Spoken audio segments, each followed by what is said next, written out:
Hey everybody, it's Christy Consular, executive coach and founder of Sustainable Leadership Advisors. We help leaders live a life of great purpose, passion, and performance. Today's video is about how to future-proof your career. Recently, I was working with a client who's been through his third acquisition in 7 years. Now, this is in the healthcare space.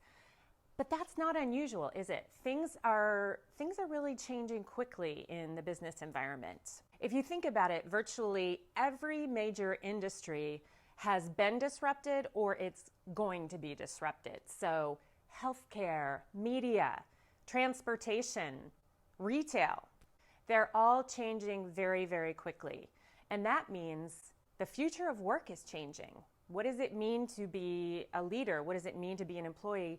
How do you make sure that you stay relevant as a leader and your skills are up to date for the new model of leadership that's going to be required? Now, you may think that you're in an industry where this isn't going to happen, but I would argue that pretty much every single industry is going to face some kind of disruption in the next 5 years. So how do you do that? How do you remain relevant and future-proof your career?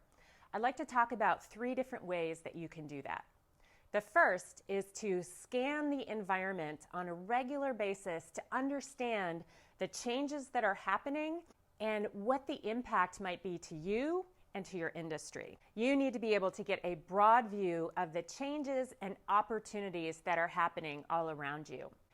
And I have a couple sources for you to help you shortcut that.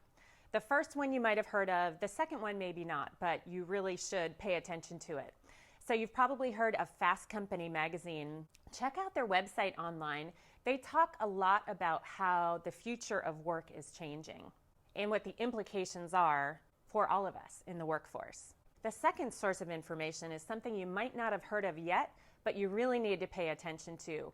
And it's a think tank. It's located right here in the Silicon Valley, and it's called Singularity University. You can go to their website, singularityU.org, or even better, for the implications of all the change that's happening, you can go to singularityhub.com. And that's where they share all the changes that are going on in our environment, in different industries, and you can get a view of the real disruption that's happening right now and how you can take advantage of the change, not be surprised by it. The second tip I have for you on future-proofing your career is to maintain and grow your network.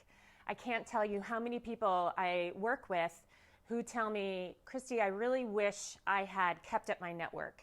And usually it's not until people need to rely on their network that they actually cultivate it again.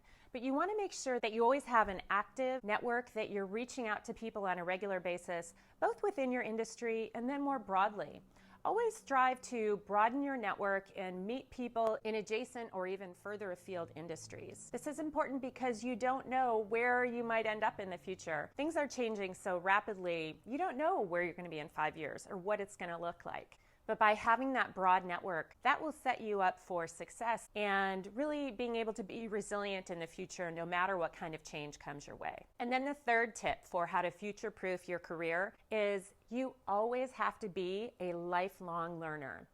Don't think that because you're an expert in a certain field, you have expertise and that's great, but don't think that you're ever done learning. Challenge yourself to really be on the cutting edge, to constantly be developing new skills every year. And the way to make that happen is to actually schedule it out, put it in your planner, and then follow up on it, follow through and make it happen. But you should be building on your skill set and learning new skills every single year. And if you're wondering about which skills to develop, that's where you can rely on scanning the environment in step 1 and reaching out to your network in a broad network to get perspective on where you need to develop. I hope today's video served you. If you liked it, like it, share it with your friends, and come on over to christyconsular.com. You can sign up for our weekly newsletter. I share career and leadership tips. Until I see you next time, go out and inspire yourself and the world with how you lead your life. The world needs your leadership. Thanks.